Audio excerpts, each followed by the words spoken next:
ടെൻഷനെയും സങ്കടമൊക്കെ ഉണ്ടാക്കുന്ന കാര്യങ്ങളാണ്. ഓരോ ദിവസവും നമ്മളെ ഭയപ്പെടുത്തുന്ന സങ്കടപ്പെടുത്തുന്ന കാര്യങ്ങളാണ് മീഡിയയിലൂടെയൊക്കെ വന്നുകൊണ്ടിരിക്കുന്നത് അല്ലേ.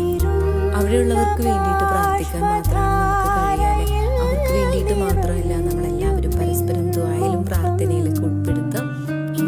ഞാനിവിടെ നിലമ്പൂർ എടക്കര എന്ന് പറഞ്ഞിട്ടുള്ള സ്ഥലത്താണ് കേട്ടോ. അപ്പം വാർത്തകളിലൊക്കെ നിലമ്പൂരൊക്കെ വെള്ളം കയറി എന്ന് പറഞ്ഞപ്പോൾ ദൂര സ്ഥലങ്ങളിലുള്ള ഫ്രണ്ട്സൊക്കെ വിളിക്കുകയും മെസ്സേജ് അയക്കുകയും ഒക്കെ ചോദിച്ചിട്ടുണ്ടായിരുന്നു. അപ്പോൾ നമുക്കൊക്കെ ഭയങ്കര സന്തോഷമാണ് കേട്ടോ, നമ്മളിങ്ങനെ അന്വേഷിക്കുകയൊക്കെ ചെയ്ത സമയത്തൊക്കെ. അപ്പോൾ നമ്മളിവിടെയൊക്കെ സേഫാണ്. ഇനി ആർക്കും അപകടങ്ങളോ ഒന്നും ഉണ്ടാവാതിരിക്കാൻ വേണ്ടിയിട്ട് നമുക്ക് പ്രാർത്ഥിക്കാം, എല്ലാവരും സേഫായിട്ടിരിക്കുക അല്ലേ. അപ്പോൾ കേക്കിൻ്റെ ഓർഡേഴ്സൊക്കെ കുറവാണ്. ഉള്ള കേക്കിൻ്റെ ഓർഡേഴ്സിൻ്റെ വീഡിയോസ് ഒന്നും എടുക്കാനുള്ളൊരു മൂഡും കാര്യങ്ങളും ഒന്നും ഇല്ല കേട്ടോ.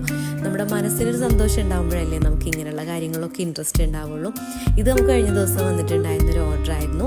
അപ്പോൾ ചോക്ലേറ്റ് ഗനാഷ് നമുക്ക് ചെറുതായിട്ടൊരു പണിയൊക്കെ തന്നിട്ടുണ്ട്, എന്നാലും കസ്റ്റമർ ഹാപ്പി ആയിരുന്നു കേട്ടോ.